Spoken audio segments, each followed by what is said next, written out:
আজিৰ ভিডিঅ'টো হয়তো আপোনালোকে ভিডিঅ' থাম্বনেল চাই গমেই পাইছে আজিৰ ভিডিঅ'টো কেনেকুৱা ধৰণৰ হ'ব পাৰে। আজিৰ ভিডিঅ'টো হ'ল আগতেই সাউন্ড অফ মিউজিক লেসন 2ৰ পাৰ্ট 1ৰ পৰা পাৰ্ট 5লৈ পেৰাগ্ৰাফ ওয়াইজ আৰু পাৰ্ট ওয়াইজ যি পাৰ্ট 6ৰ বিষয়ে এই ভিডিঅ'টোত আলোচনা কৰিম। শেষলৈকে ভিডিঅ'টো ভাল লাগিলে লাইক কৰিব, কমেন্ট কৰিব আৰু যদি আপোনালোকে এই চেনেলত নতুন হৈ থাকে তো চেনেলটো সাবস্ক্ৰাইব কৰিব। হওক ভিডিঅ'টো আৰম্ভ কৰোঁ। 8, 9 আৰু 10 আৰু এই তিনিটা মিলি পাৰ্ট 6 বনাইছোঁ। আপোনালোকে ভিডিঅ'টো স্কিপ নকৰিব, স্কিপ কৰিলে হয়তো বুজি নাপাব। ইয়াতে প্ৰথমতেই কৈছে not surprisingly Evelyn delights her audience. তো ইয়াতে যদি আমি লৈ যাওঁ ইয়াৰ টান শব্দ কেইটা, প্ৰথমতে আপোনালোকে কেইটামান শব্দ পাব। এই টান শব্দ কেইটা হ'ল সাৰপ্ৰাইজিংলি মানে হ'ল আশ্চৰ্যজনকভাৱে, লাইটস মানে হ'ল আনন্দ, অডিয়েন্স মানে হ'ল দৰ্শক।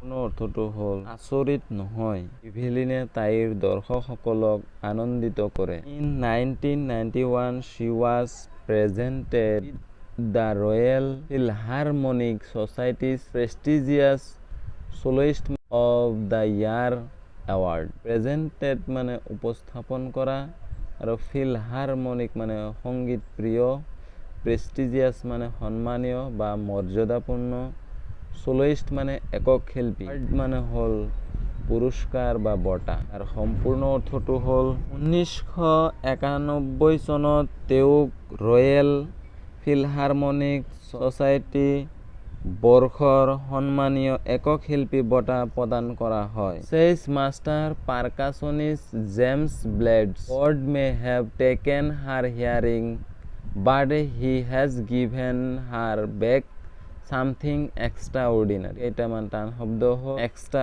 অৰ্ডিনাৰী মানে হ'ল অসাধাৰণ, এক্সট্ৰা অৰ্ডিনাৰীৰ এণ্টনিম হ'ল অৰ্ডিনাৰী, সাধাৰণ। সম্পূৰ্ণ অৰ্থটো হ'ল মাষ্টাৰ পাৰ্কাছনিষ্ট জেমছ ব্লেডে কয় ঈশ্বৰে হয়তো তাইৰ শ্ৰৱণ শক্তি লৈছিল, কিন্তু তেওঁ তাইক কিবা অসাধাৰণ বস্তু ঘূৰাই দিছে। What we here he feels ফাৰ মোৰ ডিপলি দেন এনি অফ আছ। তাতে কেইটামান যদি টান শব্দ কোৱা হয় তেতিয়াহ'লে হ'ল ডিপলি মানে গভীৰভাৱে, হিয়াৰ মানে হ'ল শুনা, ফিলছ মানে হ'ল অনুভৱ কৰা।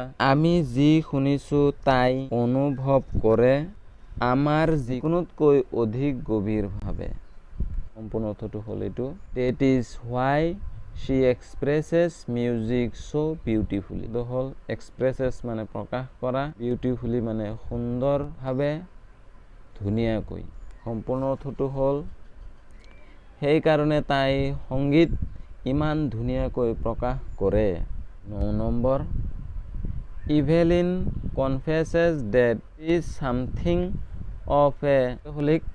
ইয়াৰ ইংৰাজী মিনিং ইয়াতে দিয়া কনফেছেছ মানে স্বীকাৰ কৰা, কেহলিক মানে কাম কৰা বন্ধ কৰাত অসুবিধা হোৱা ব্যক্তিজন। অৰ্থটো হ'ল এভেলিনে স্বীকাৰ কৰিছে যে তাই এগৰাকী কৰ্মী। I have just got to work often harder than classical musician. ইয়াতে টান শব্দ হ'ল হাৰ্ডাৰ মানে হ'ল কঠিন। আৰু সম্পূৰ্ণ অৰ্থটো হ'ল মই এইমাত্ৰ কাম কৰিব লাগিব, প্ৰায়ে শাস্ত্ৰীয় সংগীততকৈ কঠিন। বাট দ্য ৰিৱাৰ্ডছ আৰ ইনৰমাছ। ইনৰমাছ মানে হ'ল প্ৰচুৰ বা বহুত, ৰিৱাৰ্ড মানে হ'ল পুৰস্কাৰ। অৰ্থটো হ'ল কিন্তু পুৰস্কাৰবোৰ বহুত বেছি।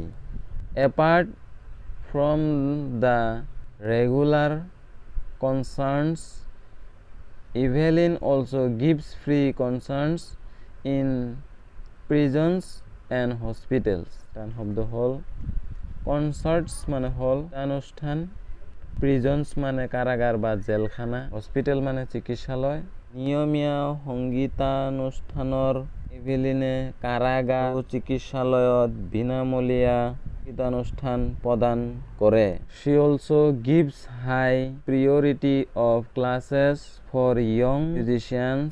প্ৰিয়ৰিটি মানে হ'ল প্ৰাথমিকতা। সম্পূৰ্ণ অৰ্থ হ'ল তাই যুৱ সংগীতজ্ঞসকলৰ বাবে শ্ৰেণী সমূহকো উচ্চ অগ্ৰাধিকাৰ দিয়ে এনৰিচলিং of the fund for deaf children says she is a shining inspiration for deaf children the shining মানে হল জিলিকি আছে আৰু ইনস্পিৰেশন মানে অনুপ্ৰেৰণা ইয়াৰ সম্পূৰ্ণ অৰ্থটো হল কানেৰে নুশুনা শিশুৰ বাবে বিথুভেন ফাণ্ডৰ এনৰিচলিনে কয় কানেৰে নুশুনা শিশুসকলৰ বাবে এক উজ্জ্বল অনুপ্ৰেৰণা they see that there is nowhere that they cannot go তেওঁলোক দেখিছে যে তেওঁলোকে যাব নোৱাৰা কোনো ঠাই নাই graph 10 Evelyn Glennie has already accomplished more than most people twice her age ইয়াত কেইটামান টান শব্দ হল accomplished মানে হল সম্পূৰ্ণ অৰ্থটো হল ইভেলিন গ্লেনিয়ে ইতিমধ্যে অলৰেডি মানে ইতিমধ্যে তাইৰ বয়সৰ দুগুণতকৈ বেছি মানুহ কঢ়িয়াই লৈছে she has brought percussion to the front of the orchestra and demonstrated that it can be very moving demonstrated মানে হল প্ৰদৰ্শিত হৈছে ইয়াৰ সম্পূৰ্ণ অৰ্থ হল এই অৰ্কেষ্ট্ৰাৰ সন্মুখলৈ পাৰকাছন আনিছে আৰু প্ৰদৰ্শন কৰিছে যে ই অতি গতিশীল হ'ব পাৰে he has given inspiration to those who are handicapped people who look to her and say if she can